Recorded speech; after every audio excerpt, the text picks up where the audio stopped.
GeM TV நேயர்களுக்கு வணக்கம். 2024 பாராளுமன்ற தேர்தலுக்கான வாக்குப்பதிவு டிசம்பர் 19ஆம் தேதி நடைபெறப் போகிறது. தமிழகம் மற்றும் புதுச்சேரி சேர்த்து 40 தொகுதிகள் உள்ளன. இவற்றில் ஒவ்வொரு தொகுதியின் நிலவரத்தை பற்றி பார்க்க போகிறோம். முதலில் கன்னியாகுமரி. ஒரு பாராளுமன்ற தொகுதி என்றால் 6 சட்டமன்ற தொகுதிகள் அடங்கியது. இப்போது கன்னியாகுமரி தொகுதியில் உள்ள சட்டமன்றத்தை பார்ப்போமா? அதில் நாகர்கோயில், கன்னியாகுமரி, விளவங்கோடு, பத்மநாபபுரம், கிளியூர், குளச்சல். கன்னியாகுமரிக்கான வாக்காளர்கள் எண்ணிக்கை 15,16,183. இதில் ஆண் வாக்காளர்கள் 7,72,062, பெண் வாக்காளர்கள் 7,74,619, மூன்றாம் பாலினத்தவர் 136. 2019 பாராளுமன்ற தேர்தலில் வசந்தகுமார் வெற்றி பெற்றார். அவர் பதவியில் இருக்கும்போதே மரணம் அடைந்ததால் 2021 நடந்த பாராளுமன்ற இடைத்தேர்தலில் அவரது மகனான விஜய் ஆனந்த் போட்டியிட்டார்.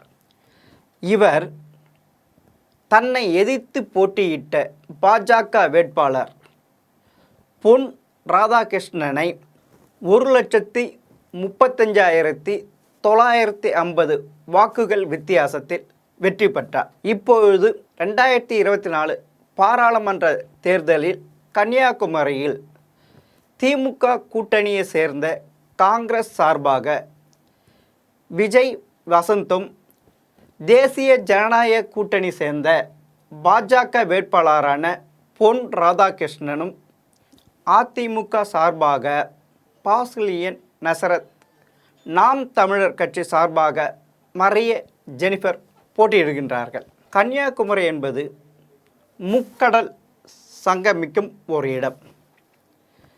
இங்கு திருவள்ளுவர் சிலையும், விவேகானந்த பாறை, திருப்பர அருவி, பழமையான கோயில்கள், சர்ச்சுகள், பள்ளிவாசல்கள் அடங்கிய சுற்றுலா தலம். இது தமிழகம் மட்டுமின்றி வெளி மாநிலத்திலிருந்தும் வெளிநாடுகளிலிருந்தும் சுற்றுலா பயணிகள் வருகின்றன. இங்கே முக்கிய தொழில் ரப்பர் தோட்டம் மற்றும் மீன்பிடித்தல். தமிழகத்தை பொறுத்த வரைக்கும் 2 திராவிட கட்சிகள் தான் ஆளுமை செலுத்து. ஆனால் கன்னியாகுமரி அப்படி அல்ல.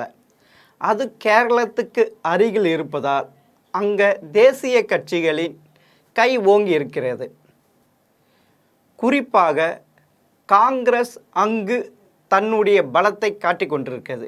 கன்னியாகுமரி தொகுதியில் காமராஜர் 2 முறை போட்டியிட்டு வெற்றி பெற்றுள்ளார். கன்னியாகுமரி பொறுத்தவரை 1951 1992 வரை காங்கிரஸ், ஸ்தாபன காங்கிரஸ், தமிழ் மாநில காங்கிரஸ் வெற்றி பெற்றது. அதாவது 12 முறை காங்கிரஸை அங்கு கோலோச்சியது. 1999 காங்கிரஸிடமிருந்து பாஜக வெற்றி பெற்றது. அதோடு இல்லாமல் 2014 பாஜகவின் கைக்கு தான் சென்றது. ஆனால் 2019 நடைபெற்ற பாராளுமன்ற தேர்தலில் மீண்டும் காங்கிரஸ் கைக்கே மாறியது. நாடு சுதந்திரம் பெற்று 75 ஆண்டுகள் ஆனாலும் கன்னியாகுமரியில் இன்னும் பல பிரச்சனைகள் உள்ளது. குறிப்பாக ரப்பர் பூங்கா அமைக்காதது, கன்னியாகுமரி ரயில்வேவை மதுரை கோட்டத்துடன் இணைக்காதது, நொய்யாறு இடதுகரை கால்வாயில் கேரளாவிலிருந்து தண்ணீர் கொண்டு வரும் முயற்சி இன்னும் தோல்வியில் இருப்பது, கேரளா எல்லை வரை 4 வழிச்சாலை முழுமையாக நிறைவடைந்தது. ஆனால் கன்னியாகுமரியில் இன்னும் மெதுவாகவே நடந்து கொண்டிருக்கிறது. அதோடு விவசாய கல்லூரி கொண்டு வரவில்லை, சுற்றுலா தலங்களை மேம்படுத்தவும் இல்லை.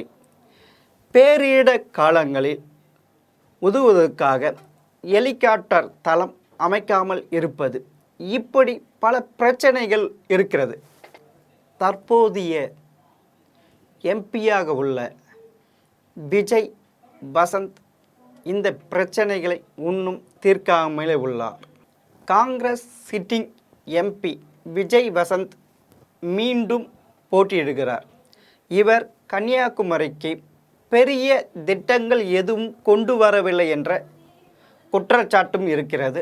அதோடு கூட்டணி கட்சியான திமுகவில் நிலவும் கோஷ்டி மோதலால் தன்னுடைய வெற்றி பாதித்துவிடுமோ என்ற பதற்றத்திலும் இருக்கிறார். அப்படி இருந்தாலும் மத சிறுபான்மை ஓட்டுகள் மூலம் தான் கரையை சேர்ந்துடா என்ற நம்பிக்கையோடு களத்தில் நிற்கிறார்.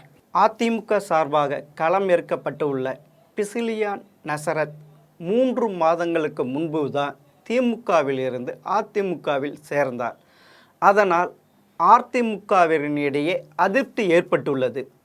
அதனால் சொந்த கட்சியினரை நம்பாமல் பப்ளிக் ரிலேஷன் ஆட்களை வைத்து தேர்தல் பிரச்சாரம் செய்து வருகிறார். அதோடு தன் சமூகமான மீனவர்கள் கண்டும் காணாமல் இருப்பது இவருக்கு பெரும் பின்னடைவாக பார்க்கப்படுகிறது.